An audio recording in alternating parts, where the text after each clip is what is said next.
এই যে আপনি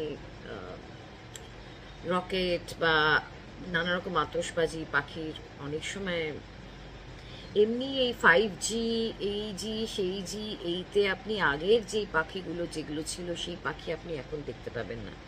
সচরাচর ভীষণ মানে চড়েই কটা মানুষ আমরা দেখতে পাই এখন। সো এইগুলো এক্সটিংক্ট হওয়ার থেকে মানে মানুষ এই পিরামিডে ওপরে আছে তার কারণ আছে, আমাদের তো অনেক দায়িত্ব বর্তায়।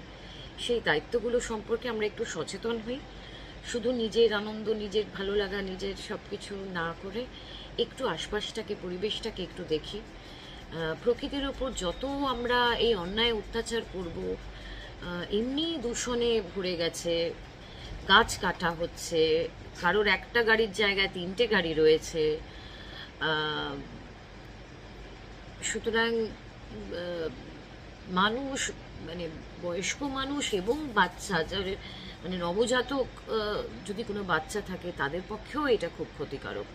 সুতরাং সব কিছু মিলে অনেকে আছেন যারা ট্রোল করার জন্য বলেন কুকুরদের নিয়ে এই করছেন, মানুষদের জন্য এই ওই, অ্যাজ ইফ তারা মানুষকে একদম মানে প্রচণ্ড সব কিছু করেন। যাই হোক, আমি এক নাগাড়ে বলে যাচ্ছি, দীর্ঘায়িত আর করব না।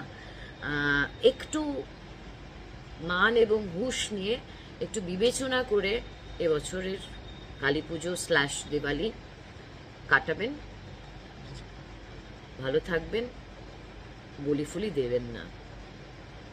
আগেকার দিনে বলি প্রথা ছিল, এখন অনেক জায়গায় বলির জায়গায় চাল কুমড়ো লাউ ইত্যাদি এইসব বলি হয়।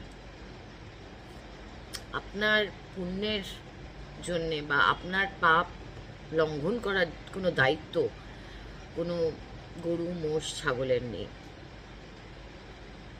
So yeah, stay safe.